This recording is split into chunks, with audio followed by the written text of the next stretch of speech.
3 दिन बाद ही क्यों चुनी जाती हैं मृतक की अस्थियां? क्या कहता है गरुड़ पुराण? हिंदू धर्म में मृत्यु के बाद अस्थियों को गंगा नदी में विसर्जित किया जाता है, लेकिन अस्थि विसर्जन से पहले मृत व्यक्ति की अस्थियां दाह संस्कार के 3 दिन बाद एकत्रित की जाती हैं। आखिर क्यों किया जाता है ऐसा, और क्या इसकी कोई खास वजह है? आइए विस्तार से जानते हैं।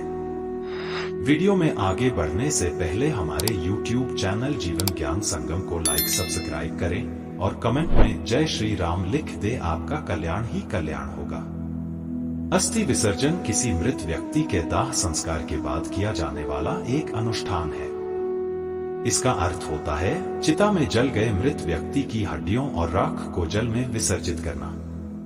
शास्त्रों के अनुसार अस्थियों को पवित्र नदियों में ही विसर्जित करना चाहिए, जिसमें सबसे ज्यादा महत्व गंगा नदी का बताया गया है। इसलिए हर साल करोड़ों की संख्या में हरिद्वार और वाराणसी जैसे पुण्य स्थान पर देश के हर कोने से अस्थि विसर्जन के लिए आते हैं। अस्थि विसर्जन में समय का बहुत महत्व है और इसलिए दाह संस्कार के बाद अधिकतम तीसरे दिन तक अस्थि विसर्जित कर देना ही उपयुक्त माना गया है।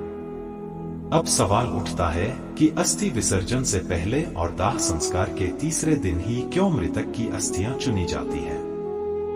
क्या आप जानते हैं कि अंतिम संस्कार के बाद और विसर्जन से पहले उन अस्थियों को संचय श्मशान घाट से 3 दिन बाद ही क्यों किया जाता है?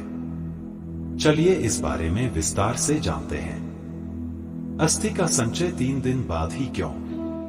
हिंदू धर्म के 18 पुराणों में से एक गरुड़ पुराण में मनुष्य के जन्म और मरण से संबंधित समस्त रहस्यों को उजागर किया गया है।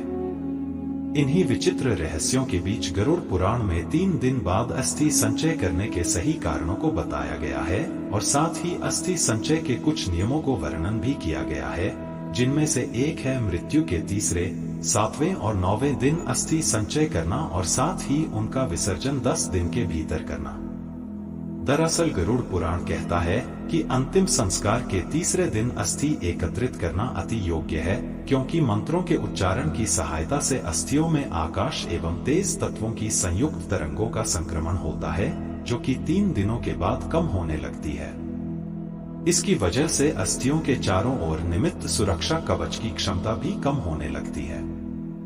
ऐसे में अस्थियों के ऊपर कब्जा कर अनिष्ट शक्तियां यानी नकारात्मक शक्तियां उस मृत व्यक्ति की देह को कष्ट देने का प्रयास कर सकती हैं। कोई ऐसी स्थिति उत्पन्न न हो, इसलिए उससे पहले ही अस्थियों को श्मशान घाट से हटा लिया जाता है। लेकिन अस्थियां एकत्रित करने से पहले यह जान लेना जरूरी है कि जहां शव को अग्नि दी गई थी, अस्थियों को वहां से लाने से पहले उसकी पूजा करना अनिवार्य है। फिर श्मशान से अस्थियों का संचय करके उसे एक साथ पीतल की थाली में रखने के बाद सफेद कपड़े से ढक घाट ले जाना चाहिए। इसके साथ ही यह भी कहा गया है कि मृत्यु के दिन से 10 दिन तक किसी योग्य ब्राह्मण से गरुड़ पुराण जरूर सुनना चाहिए। यह पाठ उसी स्थान पर करना चाहिए जहां अंतिम बार मृत व्यक्ति के शरीर को अंतिम बार रखा गया था। साथ ही इस बात का भी ध्यान रखें कि इस पाठ को सूर्यास्त से पहले ही खत्म कर लेना चाहिए। क्यों किया जाता है अस्थि विसर्जन? हिंदू धर्म में अस्थि विसर्जन को अनिवार्य धार्मिक अनुष्ठानों में से सबसे महत्वपूर्ण माना गया है।